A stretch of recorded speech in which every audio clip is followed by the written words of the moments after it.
The Experience Pros Radio Show, home of the original Fan Bragging Fridays. Take just 20 seconds to become a business revolutionary by sharing a fan bragging story of great customer service by using the hashtag FanBrag or calling the Fan Bragging Hotline at 855-FAN-BRAG, FANBRAG. Now back to Angel and Eric, the Experience Pros.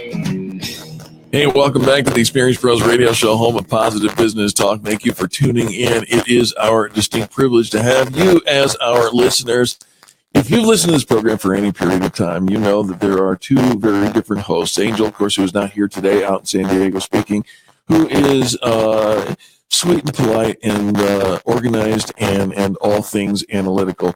And then there's me, who I kind of fly by the seat of my pants. Not that I don't prepare, but rather I don't spend time preparing for spending time for preparing for spending time, if that makes any sense. And you know I'm not a big fan of the M word.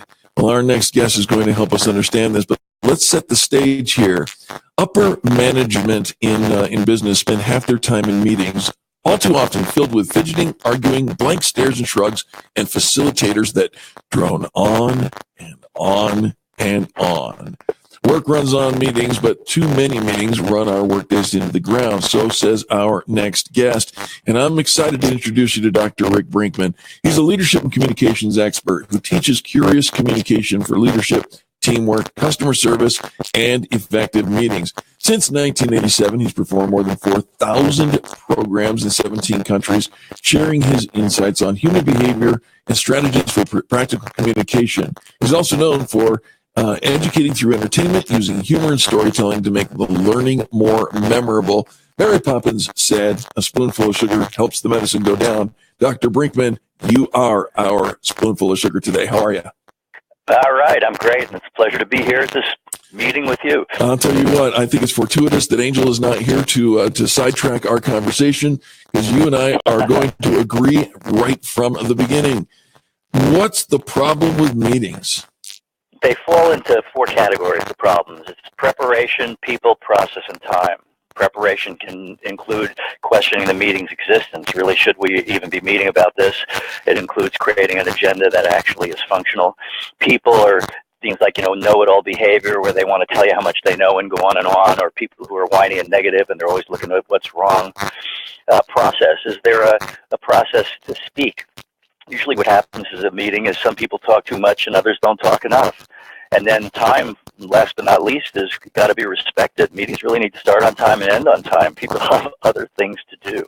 You're absolutely right. And it's when that combination becomes the perfect storm, a whole bunch of nothing gets accomplished. Let's talk a little bit about those difficult personalities. You call them know-it-alls. You use the phrase in the book, snipers, whiners, and negative people. How do we handle those people whose whole mission in the world is to say, I don't like that? Well, everybody in a meeting has to be focused on the same thing at the same time, in the same way. So I suggest what I call air traffic control, and there's two parts to that. One is, let's say we're at a face-to-face meeting. We put a whiteboard. We have a whiteboard there. We have a topic box. Whatever subject is on the floor goes in there. Process box, the process we're using. Are we discussing, brainstorming, look at the cons, look at the pros? So that immediately you start eliminating tangents, because if it's not about the topic and it's not about the process, let's say somebody is whiny, we're looking at the pros of an idea and somebody goes, yeah, but that's not what we're doing right now. So that's part of the control. And then the other half of that is to have a speaking order, which could be voluntary or it could be circular. Personally, as long as there are not too many people in the room, I think a circular is better, because that makes sure that you hear from everyone, and that each time you speak, there's got to be a time limit. So let's say we have 30 minutes for discussion. It's 2 minutes to make your point, and then we move on to the next person. All right. So are you a big fan of Robert's Rules of Order as we go around that circle? Well, to a degree. I mean, Robert's Rules are used by a lot of associations and government agencies, and I find that most people don't know all of Robert's Rules, just Sure. some of them. But calling for the question or such can interrupt a good discussion process. My suggestion to organizations like that is that they use Rick's Rules of dealing with meetings All right. for discussions and to analyze ideas, and then come out of that into Roberts' rules to make the official decision that would go in the minutes. And by the way, folks, you can actually find Rick's rules in the great new book, Dealing with Meetings You Can't Stand. And we encourage you to get a copy of 2 of those. In fact, why don't you get one for every person around the boardroom table? That would be great. Absolutely. You know what the beauty of this is? Everybody hates meetings universally. Even the person, if you knew that they didn't come, it'd be a better meeting, even they'll tell you how bad meetings are. So if you go to somebody and say, how'd you like to hear a process that might make our meetings shorter and more productive? It's a rare human being says, we don't want that. What do we do for wasted time and misery? Let me go back to a couple of things you said, because there were two points that you made, and then we'll move on to my next question. But you're talking about going around the circle, and one of the challenges, I've been in executive level meetings for most of my career. One of the challenges is that you don't find anything new under the sun. Somebody, they just find a way by the third person around the circle to regurgitate what the other 2 or 3 people said at the beginning, and there's nothing new. Is that your experience, or is there really a way to get to some creativity and original thought? Yes, there's a way to get to that, and that's what I call flight recording. Let's say we project a blank PowerPoint slide, and whatever point people make gets summarized as a bullet on that slide. And then all of a sudden they see it, so they see you see it. 5 minutes later, it's still in the awareness of the group, and that immediately eliminates a lot of repetitions. But when you visually record what people say, it does another thing in that people start to see the totality of all the multiple concepts and factors in whatever they're discussing. So instead of it being if you don't have visual recording, there's a lot of repetition. It becomes a tug of war between 2 assertive people.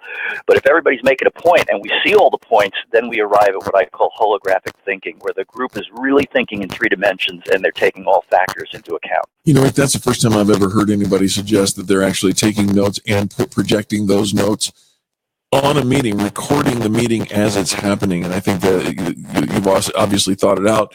It seems to make some sense, because it would kind of put a social pressure against that. The other thing that you said that caught my attention was when that whiner starts to say, but when, and you gave a little buzz sound. Is that okay to do? Can somebody say, no, we're not doing that? You do. You have 3 process people at the meeting who are also participants. You've got air traffic control that's taking care of topic process and the speaking order. You got the flight recorder, and then you have the pilot who's watching the clock, making sure people stay in 2 minutes, making sure the meeting stays on course. That's the pilot's role. So if somebody's off course, okay, let's say it's a negative, we'll get to the cons. Right now we're just looking at the pros of the idea. Next one, and they would keep us on course. This is fascinating. Are you a pilot, Rick? No, I'm not, but I'm just a professional speaker. I do a lot of flying. Well, and it seemed like the airline metaphor works. I mean, people are like trapped in a closed space together. Yeah. The flight or meeting can leave late, and you miss your connections for other things. Yeah, no, your metaphor is working very well here. I used to be a Christian illusionist, and I'll tell you something. The more you can get somebody to use their mind to imagine, the better results you're going to have. All right, final question for you here while we still have a couple minutes left. You talk about the hidden costs of a meeting. Besides time, what are those hidden costs? Well, one thing is the cost of people. I know in the UK, they in one conference room, they said you'd key in your code when you went in, and when the meeting started, a taxi meter appeared on the screen, and the meter was running. It knew what it was costing to have all those people in the room at the same time. But I think the hidden cost is really the 10 million things you're not doing because you're sitting here in this stupid meeting. That's exactly right. Yeah. No, I could not agree with you more. The book is called Dealing with Meetings You Can't Stand. Meet Less, Do More. Dr. Rick Brinkman is our guest. He's also the best-selling co-author of Dealing with People You Can't Stand. I'm starting to see a trend. Rick, where do you want people to go to pick up a copy of your book and then maybe follow up with you? Well, they can follow up with me at dealingwithmeetings.com. dealingwithmeetings.com, and they certainly can get a book there, or they can get it at Amazon. It's in Kindle, it's in iBooks, it's in Audible for those who are listeners. Whatever form you need, it's available. Well, I am super grateful. We have about 45 seconds left. Let me ask you this. What important parts do we need to have on every agenda, no matter what? The 2 most critical things are a statement of purpose. Why is this topic so important? We're not doing 10 million other things. 2 sentences or less. And what do you want from me? How should I focus on this? So let's say we're moving the office. The purpose is to have the least disruption on your workflow. What do I want from you? I want you to consider your schedule, your team's workflow, and think if there's an ideal time of day or a particular day that would be least disruptive. Some form of an action step. Yeah, you got to be focused. Everybody's got to be focused. You need to, otherwise they just go off. It's like blowing up a balloon and just letting it go. Right. Rick, you're a fantastic interview. Thank you so much. We'll have you back dealing with meetings you can't stand, Dr. Rick Brinkman.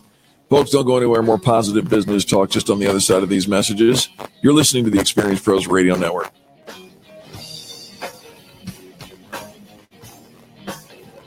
The Experience Pros, revolutionizing the way people treat people in business.